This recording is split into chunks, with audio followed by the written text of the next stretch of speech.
the Everything But Politics podcast. All right, we are live. Pleased to be welcoming Joe Aboud, founder of 444 Sounds. Joe, welcome to Everything But Politics. Welcome. Thanks for having me.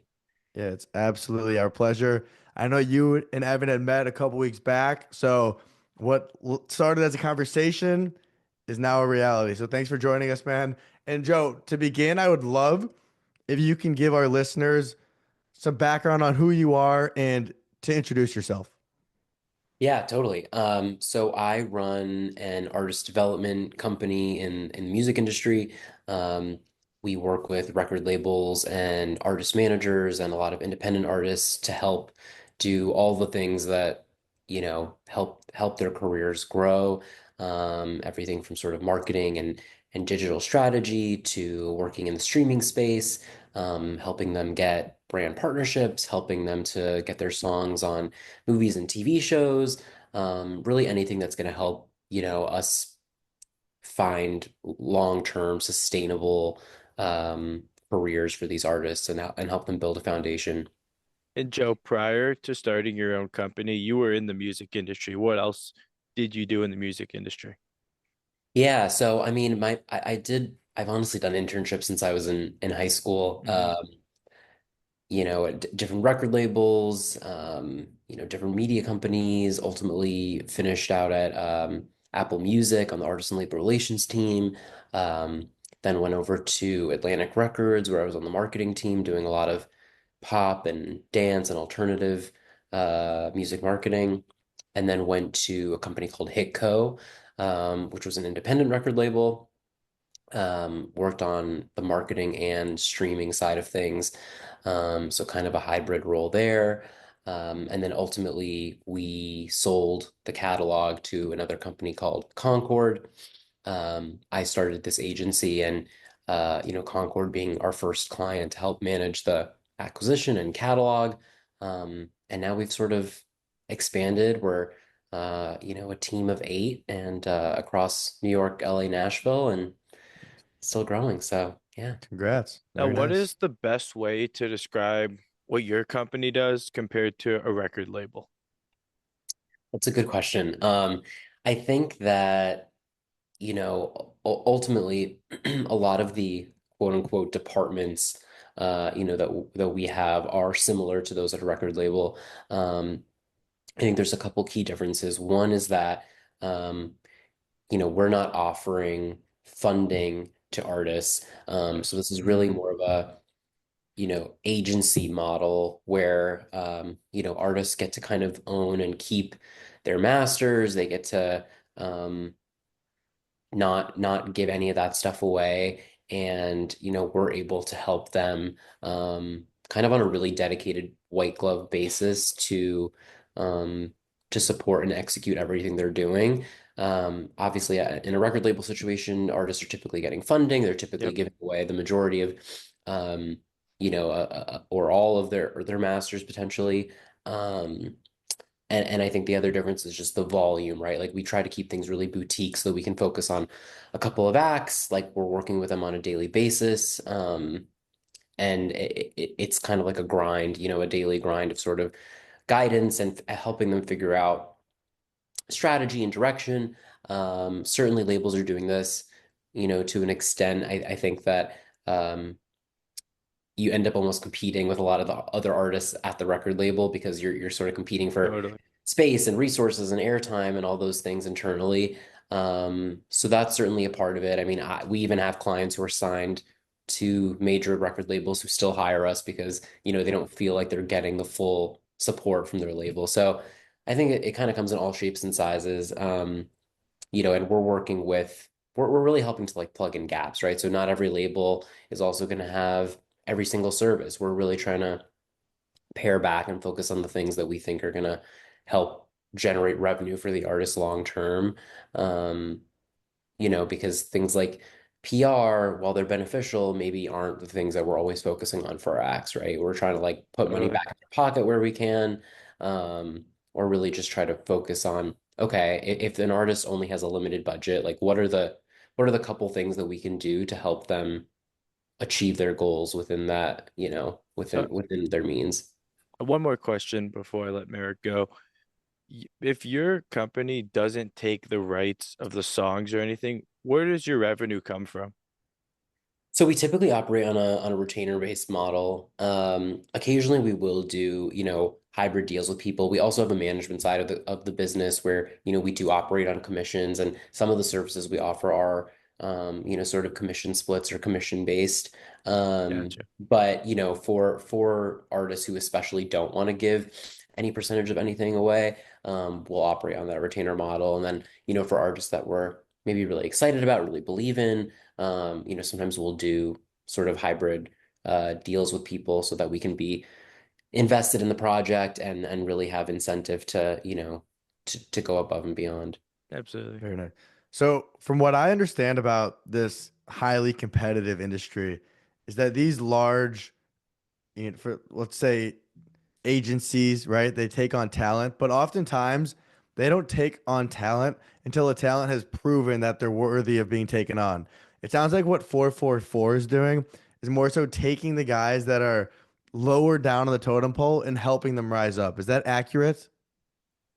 The first part of what you said is yes, a little bit of truth to all of it. I think that there's certainly less labels investing in talent that is not proven, right? Like they certainly want to see some early signs of data growth, whether that's, virality on TikTok, whether that's like a really engaged social audience, whether Hmm. that's, maybe it is a brand new artist with no proven background, but it's from a really high-powered management team, right? There's usually something there that is giving the companies the the reason to actually like invest in and risk on, their financial resources on the artist. They're not doing that quite as they're not taking quite as many risks, I think, as they once did.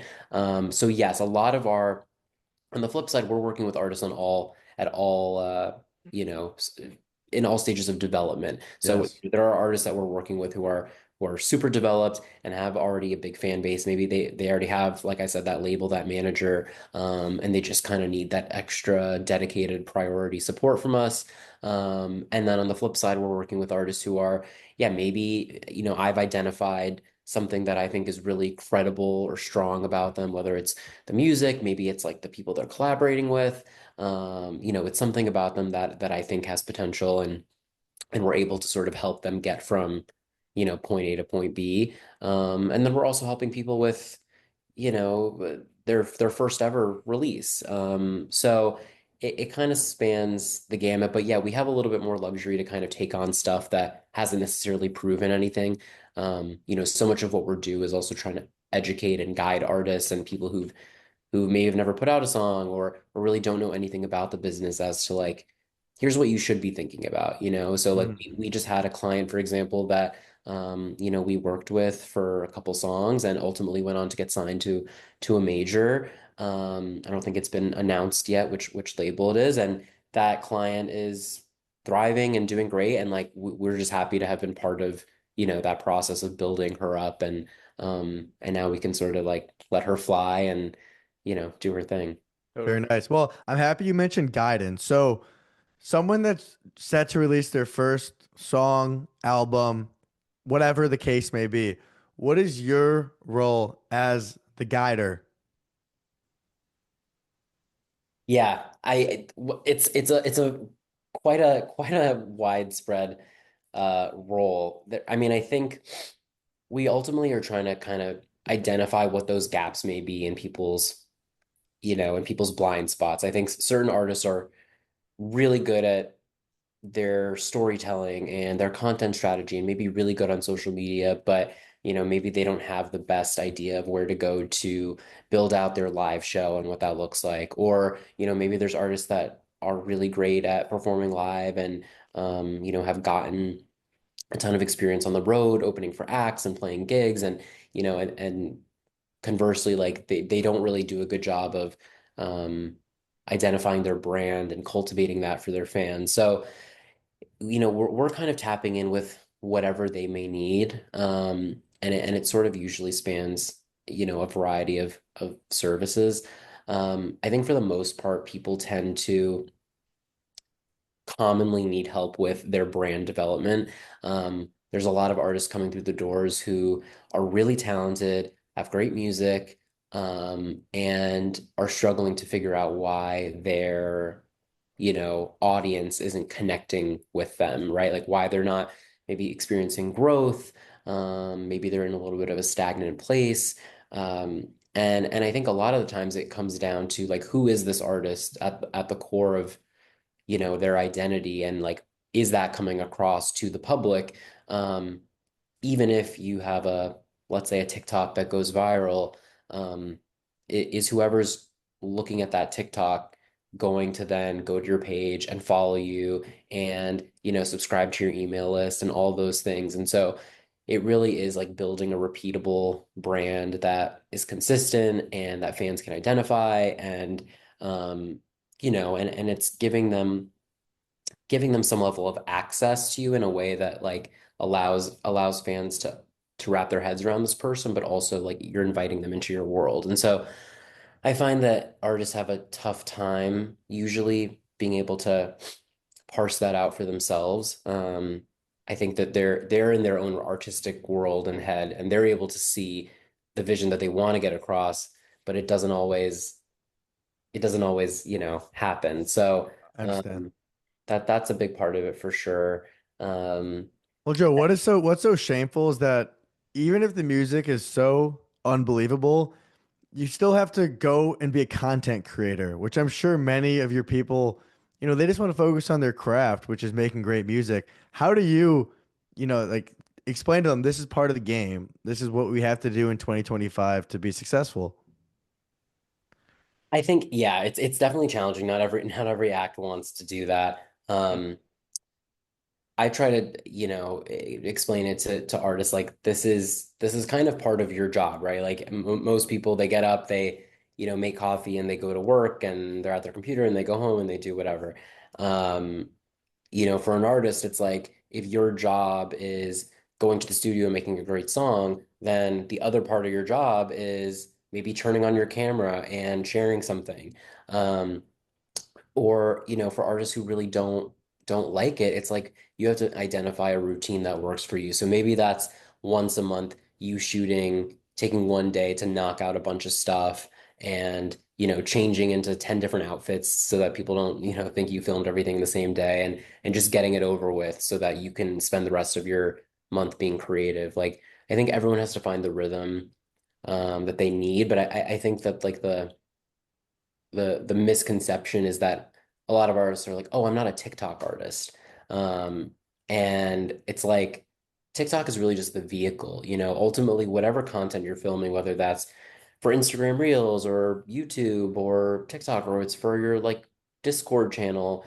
Um, it's all just stuff that's going to showcase who you are as an artist, and what your brand is. And so it doesn't really matter to me what platform that is on. Some people have a huge platform on Twitter. Like it's just about finding ways to engage with your audience.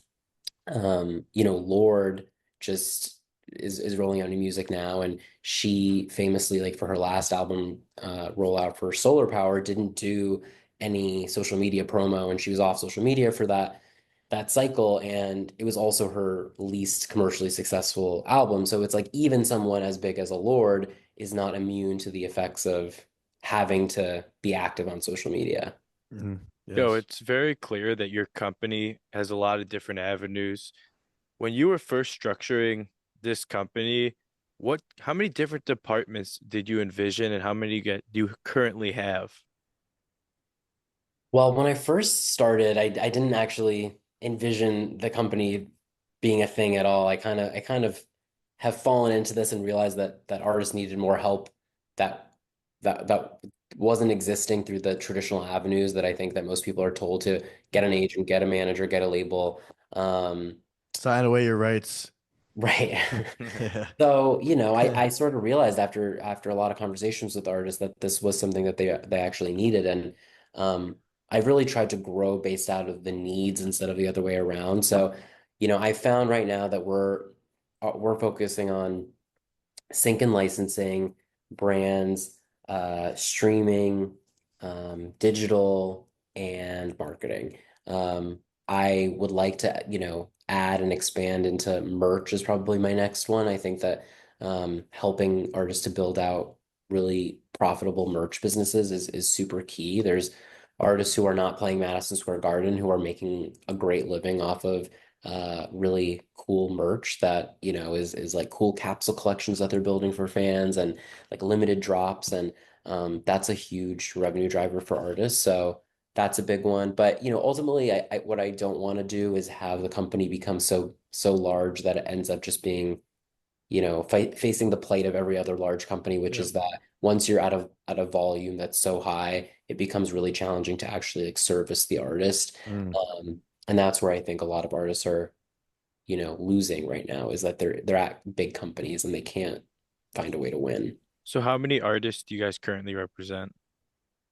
We usually work on a more campaign-based Mm, system. So we're typically working on, I would say, like 15 to 20 acts at any given time, in different capacities. Some of those may be more limited, some may be more full strategy. Um, and it changes every sort of like 6 to 12 months. got it. Joe, talk to us about Joe Aboud, the entrepreneur, because I know when you were 15, you were hustling back and forth from New Jersey to New York City, and that clearly stuck in some capacity. So tell us about what led to you, you know, taking this route. Yeah, I mean, I just remember working. I've always been a really hard worker, and I figured if I was gonna be kind of working really hard for somebody else, I might as well do it for myself. Um, I think, especially in the music industry, especially in the entertainment world, there's a big there's a big emphasis on sort of like this cycle of working really long hours, you should feel lucky to work in the role you have. If you don't want it, somebody else will take it. So it's kind of like a little bit of a toxic culture. Um, so I've, de- you When know, when did you realize it was a toxic culture? I think, I've had great experiences at everywhere I've worked, but there's certainly always people that you encounter that have had horrible experiences. So I think the the assistant culture is certainly a big one that's tough in the entertainment industry, right? Like I have a lot of friends who, were crying during their lunch breaks type of thing. Like Hmm. it's a tough industry, but and I think it's also like a very male dominated industry. And so there's a super old school kind of like mentality that's been very prevalent. And I think it's starting to shift a little bit. There's starting to be a lot more young people, a lot more women, but it hasn't been traditionally like the most diverse industry. And so I think, it's been as more of those types of leaders are kind of coming to the forefront, I think that the artists that are being promoted are shifting slightly, and there's been like a little bit more room for inclusivity. Mm. So Joe, walk us through a day in your life. What does a day look like? What time are you getting up? What time are you starting your work? And how long are you usually working till in one day period? Lately, it hasn't been the most healthy work schedule, but I'm Hmm. usually getting up around 7, making coffee, showering. Um, I am usually on by 8:30, I'd say. Um, kind of trying to knock out a couple hours of work, doing a bunch of Zooms and calls because I'm working across, New York, LA, and a lot of European artists as well. Hmm. Sort of the time zones are sort of it's always active. But things kind of go pretty late here in New York. And then I'll normally take a break around, 5, 6 to maybe go to a work drinks or dinner, or Yep. maybe I'm checking out a show for a client, going to an event, and then I'll try to wrap up a little bit at home once I'm back, or maybe I'll get up extra early the next day. So there's definitely a lot of things in music that happen outside of the scope of traditional working hours. Unfortunately, it's not Sure. just the computer work, it's also the client relations and the artist facing stuff. And, artists are in the studio late at night, or they're doing something on the weekends, they're playing a show. So, it's definitely a lot of rolling with the punches. No doubt. You earlier when we began the podcast, you mentioned New York, LA, and Nashville. Does that mean you have a large country base? We don't have a ton of country, but we do have a couple. Right now we have two active country clients and they're great. I mean, and there's also a lot of Nashville-based clients who are in the pop space or Mm. not in country. It's become like a huge hub for just the music industry. A lot of creatives from LA are moving out there. No state income tax, more space, all those things. And what for you with your current role, what's the biggest upside to being in New York? Honestly, professionally, it's probably better if I move to LA just because Hmm. there's more artists, there's a little bit more of the industries out there. There's certainly folks out here that are important to know. Um, but really it's my personal life that's also here. I've been here for almost 15 years and my friends. It's a place that energizes me. And I feel like I have a lot of people in my life here who are not just in music, whereas, everybody I know in Los Angeles is in the industry, which is totally fine, but not necessarily where I want to always be. So if Got it. there was one thing you could change about the music industry, what would it be? I think at this point it would almost be to have some kind of quality filter of things. Like I think one of the good parts of the old school label days was that they were kind of gatekeepers. So if you weren't signed to a label, like you probably had never heard of an artist. And so I think now it's amazing that independent artists have so much power. I think it's over 50% of artists now are independent. So that's amazing, but the volume is also insane. So I think the latest stat is that there's around 100,000 songs a day that are released Really? um, Wow. onto streaming platforms. And granted, a A lot of it, 100,000 songs a day? yeah, globally. So Wow. like it's a pretty massive amount of records. And I think, most of those are, some random kid in their bedroom that maybe isn't even really that musically gifted or uh, an AI generated thing. Like I think there's a lot of stuff that's not necessarily to be taken seriously, but it just goes to show like the amount of content that's coming out every day. And so I think it's tough because a lot of these artists are fighting for the same opportunities and airspace, and not everyone is going to find that success. And because the financials in the industry are backwards a little bit, and it's really, really hard to make money from streaming, um, it doesn't leave artists with a lot of pathways to financial independence. So I would love to have less artists, and maybe focus on like the really quality ones. Wow. With an Yes. industry so saturated, what is the best approach for new artists who do have talent and want to do something in this industry? Like, how are they getting heard? Yeah, like for example, if you're with a record label, they're gonna get you in the Spotify playlist. They're gonna have you maybe in some ad campaigns, sync licensing. Someone who's independent doesn't necessarily have those luxuries. Yeah. Yeah, I mean, I would say like anything else, it's about figuring out where what touch points you're going to be able to find success in. And like if you're an artist who doesn't have any connections but is really good at performing live, like maybe it's starting out doing local gigs. Maybe it's, Hmm. cold emailing people who are going on tour in your area and seeing if you can open for their show for free or, working on upping your content game so that you're putting out really compelling stuff and building an audience online. Like I think that's also on the flip side of all this kind of clutter and volume is the beauty of anybody can be famous and go viral now. And there is no direct pathway to, you don't apply online to be a record label, Yep, to be signed. So it's like you do kind of have to invest your resources into building your fan base. totally. And you've been in this industry for so long. Do you play any instruments? I used to play the piano, but no, I don't. Yeah, that's funny. Well, I want to touch back on your time at Apple, working with Apple Music. What did you learn there that was pivotal in you founding 444? Yeah, great question. I mean, I think I learned a lot about where tech and culture intersect Hmm. and um, how important it is to have such a strong brand. If there's one thing that Apple does really well, it's that they have a super strong brand identity. And they were also incredibly collaborative. Like it's a very flat org structure there, so it's not, unlike a record label where it's a very corporate ladder system and there's EVPs and SVPs and VPs and directors and managers and coordinators. It really is very flat. And so people at all different levels are in the same room and everyone's opinion is kind of valued the same way.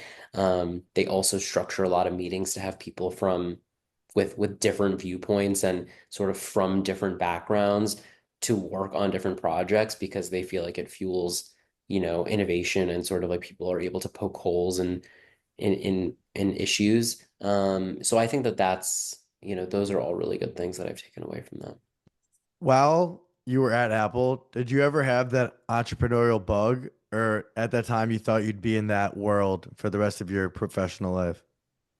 I think at the time the dream was to run a record label, because that's that's what, if you worked in the business, it's like that's the goal, that's the end goal. Like you can be a part of developing artists in the best way that in the most traditional way that made sense. But I think even since then, in the last decade, like that has changed so much. A lot of record executives who do work at labels have even told me that they don't necessarily, there's no magic formula. Like artists are thinking that they're going to get signed to a label and their life is going to change. And the truth is that outside of getting some funding, it's really just the beginning for them. It's like the start of a new chapter, and you really have no idea where it's gonna go. There's definitely value in signing to a company, and having that support system if it works out. But there's plenty of stories of artists who, you lose creative freedom, right? Like you don't get to necessarily always put out the music you want. It's not always on Hmm. the table you want. So you're giving up some things too for that. Joe, while preparing for this podcast, I came across a quote of yours that is going to stick with me for a long time. I'm going to repeat it here, and I'm absolutely going to use it again. That quote is, "The current assistants are the executives of tomorrow." As you've been doing this for as long as you have, how have you seen this come true in your life? I mean, it's so funny because right now the people that were running the record labels, 10, 15 years ago are maybe retiring. And so the people that were the assistants and coordinators are now those same executives who are making really big decisions. And like this is an industry where you really have to be careful. It's very small. Word of mouth travels quickly, and your reputation is paramount. So Hmm. if you're, someone who goes around and is disrespecting people or, saying a lot of uh kind of crazy things, like it will definitely catch up with you. I think that every assistant will remember their mean boss if they have one. And so you never want to be like, then in a position of power 20 years later, and that boss may come to you and ask you for help on something. So yeah, it's like everyone grows up, and the people who are really going to be in positions of power are like the interns and exec assistants and coordinators. Yeah, that's probably my favorite thing about our show is connecting with all these people, and then whichever way their journey takes them, and in the future, seeing where we all kind of intersect and loop back in. Like it's fascinating, right? You've been doing it much longer than we have, so I'm sure you could reflect on the exact craziness. So it's exciting stuff. So with that said, Joe, what's next for you, right? It's summertime in 2025. What do you envision for 444 and yourself? Definitely need a little vacation. Summertime's Same. coming up at a good time. I mean, we've definitely grown a lot more quickly than I anticipated. We ended last year um, with a team of three, and we're now a team of eight. So definitely had a lot of growth in the past couple months. And so I'm really focused now on trying to make sure that like I'm empowering the team and the staff.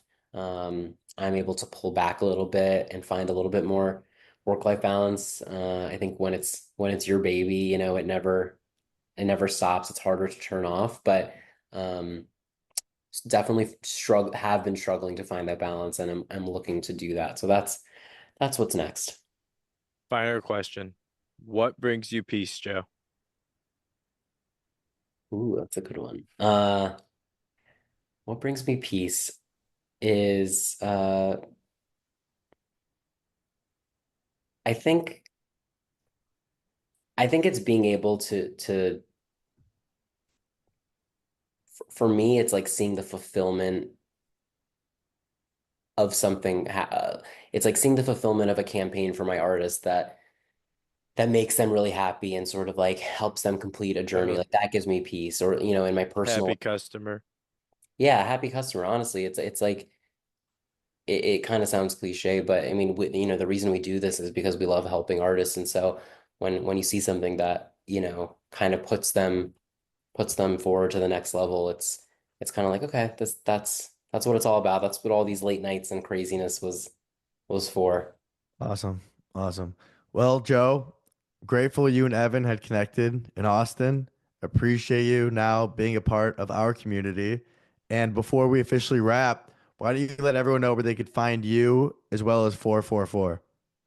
Yeah, you can follow me on social at Joe Aboud and at 444 Sounds, but the four is spelled out. Amazing. Joe, we wish you continued success and all the best with everything moving forward. Thank you. Thanks. Thanks for having me. Thanks, Our guys. pleasure.